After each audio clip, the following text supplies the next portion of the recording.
asal Bandung, sekarang kuliah di Institut Teknologi Bandung tingkat 3 di jurusan Manajemen Rekayasa di Fakultas Teknologi Industri, dan sekarang alhamdulillah sedang menjalani program Exchange International Guest Student Program di University of Pennsylvania di Philadelphia, Amerika Serikat, dengan program Indonesian International Student Mobility Awards dari Kementerian Pendidikan Indonesia. Ya, terus bisa dijelaskan programnya berjalan berapa lama, lalu apa saja yang dilakukan selama mengikuti program itu? Ya, jadi dari program ISMA sendiri atau yang tadi Indonesian International Student Mobility Awards, itu adalah program dari Republik Indonesia untuk mengirimkan mahasiswa S1 selama satu semester atau satu periode pendidikan di luar negeri di beberapa universitas top dunia, termasuk di UPenn sekarang, yang intinya adalah menjadi mahasiswa untuk satu semester, menjalani tugas dan menjalani peran mahasiswa sebagaimana mahasiswa biasa di sini, merasakan budaya yang berbeda secara akademis ataupun secara kultural dari lokasinya, baik itu di Amerika seperti saya sekarang atau di Eropa dan benua-benua yang lain yang ada host university yang jadi mitra dari program ISMA ini. Dan juga salah satu tujuannya adalah untuk menyebarkan budaya Indonesia melalui program yang berasal dari kami sendiri, dari awardee atau dari penerima beasiswa yang memang ditugaskan untuk punya peran kita mengenalkan budaya Indonesia, mengenalkan Indonesia itu siapa kepada mahasiswa dan lebih luasnya lagi masyarakat yang ada di host university masing-masing. Selama mengikuti program ini, apa hal yang paling berkesan yang rakyat hadapi atau alami? Yang paling berkesan itu mungkin melihat perbedaan antara budaya akademis di Indonesia dan di Amerika, karena ternyata banyak hal yang cukup berbeda. Misalnya di sini kedekatan dengan para dosen dan suasana di kelas yang sangat mendukung diskusi, yang mana ketika ada pertanyaan dari dosen atau ada kesempatan untuk bertanya dari dosen, itu tangan yang diangkatnya banyak banget satu ruangan karena berebut untuk menjawab atau melibatkan diri berpartisipasi dalam diskusi. Dan juga lebih tentang semangat intelektual dari mahasiswanya sendiri yang terlihat sangat-sangat murni gitu ya, mengejar suatu keilmuan tertentu. Dan juga mungkin fasilitas dan bagaimana sih rasanya berkuliah di suatu universitas yang konon katanya top di dunia, dan juga membandingkan itu dengan suasana pendidikan di Indonesia, dan juga melihat bahwa sebetulnya mahasiswa sini dan mahasiswa Indonesia gak jauh berbeda. Yang mungkin jadi perbedaan itu lebih ke fasilitasnya aja dan kesempatan yang mereka punya. Dan rasanya jadi optimis untuk kita-kita di Indonesia, karena ternyata mahasiswa di sini ya sama-sama manusia juga meskipun universitas top dunia. Jadi ya ada kesempatan untuk Indonesia berkembang selanjutnya. Kalau soal makanan dan soal bahasa, apakah ada kendala atau hal-hal lucu yang bisa diceritakan? Ya, alhamdulillah untuk Philadelphia, karena kotanya mungkin cukup urban dan banyak muslim juga, saya sebagai muslim nggak terlalu susah untuk mencari makanan halal. Justru cuma 15 menit jalan dari tempat tinggal ada halal market yang bisa beli daging dan segala macam. Dan orang-orang di sini juga cukup mengerti, ternyata cukup paham dengan perbedaan. Jadi kalau misalnya kita lagi makan bareng, kalau lagi kerja kelompok atau sebagainya, dan kita bilang oh nggak bisa makan ini dan sebagainya, mereka paham-paham aja kok dan sangat terbuka untuk memahami kebutuhan kita dalam beribadah dan mengikuti ya ajaran tertentu gitu ya. Dan untuk soal itu nggak begitu masalah, alhamdulillah kalau di Philadelphia ya. Kalau mungkin di kota lain nggak semudah itu. Dan juga untuk makanan Indonesia alhamdulillah cukup mudah untuk menemukannya. Ada restoran-restoran, juga ada Pendawa, kemarin baru kesana untuk stok Indomie lagi, jadi gampang untuk dicari dan cukup terjangkau juga kehitungnya di sini. Jadi nggak masalah. Dan jadinya karena di sini ternyata makanan orang bule itu hambar-hambar ya. Jadi entah kenapa mereka nggak menggunakan bumbu dengan semestinya mungkin. Jadi kalau misalnya beli, kemarin ke New York untuk beli ya jalan-jalan terus beli sarapan di food truck, yang sandwich yang ada telur aja gitu kan, itu udah kayak rasanya cuma pakai salt and pepper. Jadi gimana ya, agak kurang aja kalau makanan yang asli sini. Jadi belajar untuk masak, dan karena dining plan-nya mahal dan juga dining plan di sini ya makanannya gitu-gitu aja, jadi lebih baik mungkin masak sendiri. Jadi di sini juga belajar masak, belajar ya hitung-hitung finansial dan sebagainya. Itu very very great experience. Ya belajar mendewasa aja sih di tanah orang. Ada hal yang agak kurang enak gak? Maksudnya yang bisa diceritakan supaya orang lain bisa belajar? Mungkin yang kurang enak dari Philly itu crime sih. Karena agak kaget dengan tingkat kriminalitas dan juga hal-hal yang ada di berita, kayak nggak asing gitu lihat di HP scroll ke kiri ada berita-berita kan, terus ada penembakan, ada assault, ada apa gitu di Philadelphia, ada aja. Apalagi di lingkungan kampus cukup ada sistem alert notifikasi yang langsung masuk ke HP kalau misalnya ada sesuatu yang terjadi di lingkungan kampus, dan itu cukup sering. Jadi udah hafal sama si jenis buzznya gitu kan, ada suaranya, oh pasti ada sesuatu gitu, dan ada notifikasi, oh ada sekian banyak ada robbery di sekian market street atau apa gitu dekat situ. Jadi cukup bagus sih sebetulnya sistemnya, tapi agak sayang aja bahwa itu terjadi in the first place. Dan juga masalah orang homeless itu juga sayangnya masih sangat terlihat, meskipun di lingkungan kampus juga ya Amerika dengan sebegitu bebasnya mungkinnya masih banyak masalah soal orang overdose narkoba dan orang nggak punya rumah dan sebagainya, dan itu agak hard to see sih kalau dari aku pribadi. Bisa diceritakan tahu dari mana soal program beasiswa ini dan bagaimana proses mendapatkannya? Awalnya tahu beasiswa ISMA itu dari teman sebetulnya, karena ada teman yang juga di ITB yang angkatan atas yang tahun lalu juga ikut ke program ISMA di universitas yang sama, di UPenn, dan dia itu kelihatan ya banyak lah di Instagram, terus kelihatan wah seru nih kuliah di luar negeri. Dan aku sendiri sebenarnya saya sendiri sebenarnya udah cukup tertarik dengan kuliah di Amerika, tapi sayangnya dapetnya di ITB. nggak sayangnya, alhamdulillah dapet di ITB, dan ternyata doa yang dulu waktu SMA terjawabnya melalui cara ini gitu ya. Ya mimpi untuk merasakan berkuliah di Amerika selama 1 semester, dan rasanya oh ada kesempatan ini karena ngelihat dari teman itu, dan jadinya meskipun agak merasa di atas level saya gitu ya, bersaing sama sekian ribu orang lain di satu negara gitu, orang-orang mahasiswa terbaik seluruh Indonesia, ya nekat aja sih daftar gitu, karena what is there to lose gitu, apa yang ruginya apa gitu untuk daftar. Jadi ada cukup intuitif sih, ada lengkap informasinya dan sebagainya di website ISMA dan media-media seperti Instagram ISMA. Jadi selama mengikuti kakak tingkat yang tahun lalu dan juga selama mengikuti si media ISMA-nya sendiri udah cukup bisa dimengerti dan bisa dipahami kok si alurnya. Jadi tinggal mengikuti alur tersebut, harus masukin esai, lalu transkrip dan tes proficiency bahasa Inggris dan sebagainya. Dan dengan mengikuti alur tersebut, daftar, wawancara, sebagainya, dan alhamdulillah lolos gitu untuk menjadi awardee di UPenn ini.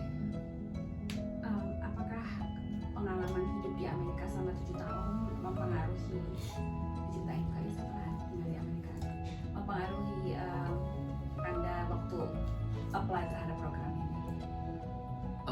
Untuk itu, jadi sebagai konteks, dulu saya pernah tinggal di Amerika juga selama 7 tahun karena ayah S2 dan S3 di Amerika juga, dan mungkin itu salah satu faktor intrinsik keinginan pribadi untuk ke Amerika. Tapi sebetulnya itu nggak begitu diceritakan kalau di ISMA-nya sendiri, karena saya rasa lebih urgen untuk menceritakan ya hal-hal lain kenapa harus Amerika gitu, karena Amerika itu pusat teknologi, pusat kiblat kultural dunia dan sebagainya gitu yang saya ceritakan di esai ISMA-nya, dan itu benar juga, dan itu menjadi salah satu alasan utama juga kenapa saya daftar dan mencari dengan sengaja harus di Amerika gitu ya untuk program ini. Tapi salah satu faktor yang lebih personal lagi itu mungkin karena pernah tinggal di Amerika juga dulu, dan rasanya banyak hal yang yang ada konteks barunya yang waktu kecil mungkin nggak terlalu saya ngerti. Misalnya hidup sebagai muslim minoritas gitu, yang dulunya mungkin nggak terlalu dipikirin gitu, karena mungkin anak kecil jadi merasa oh berbeda gitu, seneng gitu kan, merasa berbeda. Tapi sekarang di sini jadi terasa oh ternyata agak sulit gitu ya, dan ternyata banyak hal yang harus yang tidak begitu diakomodasi sama kehidupan sosial di sini, sama orang-orang di sini gitu, nggak begitu ngerti gitu, harus sholat 5 waktu misalnya dan sebagainya. Jadi itu banyak hal yang belajar ulang gitu, jadi ada konteks baru terhadap hal-hal yang dulu dirasa biasa-biasa aja waktu kecil, dan itu juga menjadi pengalaman berharga secara personal bagi saya pribadi. Jadi ya alhamdulillah dengan program ISMA ini bisa merasakan semua hal itu tanpa harus membayar sedikit pun gitu. Lalu ada pesan-pesan untuk penonton yang ingin mendapatkan beasiswa, dan soalnya saya dengar dari banyak sekali profesor dan banyak sekali orang Indonesia di sini yang mengatakan bahwa pelajar Indonesia itu banyak yang sungkan untuk apply terhadap program-program kayak gini. Ada nasihat? Oke, mungkin salah satu tips yang paling penting itu tips untuk keterima apapun itu langkah pertamanya adalah mendaftar. Jadi kalau misalnya nggak masuk ke suatu kampus tertentu, ya itu bisa jadi karena nggak mendaftar aja kan, karena mental blocknya pertamanya di situ. Dan justru ketakutan akan kegagalan atau oh apa sih saya mah gini doang gitu misalnya, hal itu mungkin sangat membatasi di awal, tapi selama itu nggak dirasa menjadi penghalang, sebenarnya banyak hal yang bisa digapai. Dan kalau misalnya membanding-bandingkan diri dengan orang di media sosial atau melihat oh kalau orang Amerika tuh pinter-pinter atau gimana, ya percayalah bahwa mereka punya tantangannya masing-masing, mereka juga punya hal-hal yang nggak dipublikasikan ke publik secara luas. Dan ya sebenarnya semua orang sama aja, sama-sama manusia, sama-sama diberikan kesempatan untuk berjuang dengan kapasitas yang diberikan dari Allah Subhanahu wa Ta'ala. Dan kita sebagai manusia tinggal memanfaatkan kapasitas yang kita punya sebaik mungkin, dan itu termasuk menerima semua peluang yang bisa kita raih, dan untuk mungkin mengesampingkan pemikiran bahwa oh saya mah hanya gini-gini doang gitu, nggak akan menjadi apapun gitu. Karena sejatinya kalau itu udah bukan menjadi faktor pertimbangan, ya kita nggak tahu seberapa tinggi limitasi kita sebenarnya. Itu mungkin. Kalau dari segi administrasi misalnya hal-hal kayak paperwork apa yang harus disiapkan atau tulisan seperti apa yang menurut Anda bisa memenangkan kompetisi seperti ini? Kalau untuk ISMA sendiri mungkin 3 faktor yang paling utama itu yang diminta di awal tadi. Ada tes proficiency bahasa Inggris yang bisa dari TOEFL, IELTS atau Duolingo English Test. Yang itu mungkin yang salah satu terpenting, karena logikanya untuk suatu lembaga yang memberikan beasiswa, mereka ingin orang-orang terbaik yang mendapatkannya. Dan untuk bisa berkuliah di luar negeri jelas butuh kemampuan untuk berkomunikasi dengan baik, dan ada sedikit penjamin bahwa kita akan keep up, kita akan bisa survive di sini, sehingga itu menjadi salah satu hal utama mungkin ya untuk bahasa Inggris. Jadi untuk itu saya pribadi sarankan untuk banyak baca. Saya dari kecil senang baca, jadi ya banyak buku fiksi, non fiksi dan sebagainya. Jadi banyak tahu bahasa secara kontekstual dan secara ilmiah juga, yang itu membuat saya mungkin nggak luntur bahasa Inggrisnya ketika udah pulang ke Indonesia setelah tinggal waktu kecil di Amerika. Banyak membaca, dan ini termasuk juga mungkin mengonsumsi media sebagainya gitu, yang bahasa Inggris. Dan saya rasa orang Indonesia itu pinter-pinter bahasa Inggris kok gitu, bakal ngerti-ngerti aja. Toh Netflix ditonton terus gitu kan, dan sebagainya. Kemudian yang kedua itu transkrip. Jadi ya pertahankan prestasi akademik gitu. Dan ya soalnya transkrip itu juga menjadi penjamin bahwa kita akan survive di universitas yang notabene top dunia ini, notabene top dunia seperti Penn dan Boston dan sebagainya yang ada di ISMA. Dan juga yang ketiga itu SIA. Jadi SIA itu lebih ke motivasi pribadi, jadi benar-benar diinternalisasi dan disesuaikan apakah ini benar-benar sesuai sama apa yang diharapkan sama suatu instansi pemberi beasiswa gitu, apakah kita cukup memikirkan dan menggenggam motivasi itu dengan baik dan bisa mampu untuk mengkomunikasikannya dalam tulisan gitu. Dan juga mungkin dalam poin esai ini juga bisa disiapkan untuk bagaimana kita mau mengkomunikasikannya secara lisan, karena akan ada wawancara juga yang kita akan diwawancara, ditanya bagaimana, kenapa harus kita, kenapa memilih universitas ini, dan dengan begini harapannya setelah pulang ke Indonesia akan menjadi insan yang seperti apa, perubahannya akankah lebih baik, akankah lebih berjasa bagi Indonesia, bagaimana caranya secara konkret. Jadi memang butuh banyak banyak kedewasaan dan pemikiran soal rencana ke depan, yang itu semua mungkin sangat terrepresentasikan dari 3 hal yang tadi. Tapi mungkin yang lebih penting itu percaya diri aja sih karena ya sebagaimana yang mungkin kita tahu bahwa doa-doa yang terjawab itu doa yang kita yakin akan dijawab. Jadi kita yakin sama Tuhan Yang Maha Esa, dan juga yakin dengan kemampuan kita bahwa kita try our best, ikhtiar dengan semaksimal mungkin. Terus ada nasihat lain, misalnya apa saja gitu yang perlu dipersiapkan kalau mau traveling ke luar negeri misalnya? Mungkin yang harus disiapkan jangan terlalu banyak bawa baju dan sebagainya, karena baju kita di Indonesia nggak selalu cocok dengan 4 musim di sini gitu ya. Karena mungkin saya bawa outer banyak, tapi ternyata itu juga nggak terlalu cukup gitu. Jadi ujung-ujungnya kepake yang itu terus itu yang dibeli di sini. Jadi nggak usah bawa banyak baju. Terus ya hal-hal trivial seperti itu mungkin harus di riset aja sih. Banyak ngobrol sama orang yang pernah ke negara itu atau sebagainya. Jadi tahu lapangan lah sebelum kesini, karena kesini pelangap-pelongo, banyak perubahan, banyak hal yang jadi kaget kan, adaptasinya sulit gitu. Dan kalau adaptasinya sulit jadi susah buat memaksimalkan waktu di sini gitu kan. Ya malah sakit gitu, daripada sakit kan mending jalan-jalan ke New York gitu kan ya. Jadi ya lebih baik kita udah siap sama hal itu dulu. Sama yang harus disiapin? Oh ini soal uang, mungkin bakal kaget karena di awal pasti otomatis nerjemahin uang jadi dikonversi ke rupiah gitu kan, terus kaget ya, loh kok beli ini kayak 30.000 gitu, kayak permen doang gitu $2 atau sebagainya gitu kan. Itu wajar banget di awal, dan itu mungkin bikin kaget di awal, tapi kesananya bakal wajar aja kok. Terus saking wajarnya jadi terlalu sering ngeluarin uang kan, jadi itu juga harus diperhatiin. So ya banyak belajar dan bermain lah, banyak ngebalance antara nyoba-nyoba hal baru. Jadi kalau ke luar negeri untuk tujuan pendidikan, saya rasa mungkin sah-sah aja juga untuk ada niat jalan-jalannya, toh waktunya sebentar di sini, dan banyak pembelajaran juga yang bisa didapatkan di jalan itu, di beda kota, beda suasana, beda orang.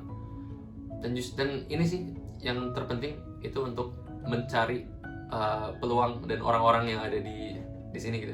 Karena saya juga banyak jalan-jalan ke kampus-kampus lain, kota-kota lain, bertemu dengan mahasiswa Indonesia yang di sana.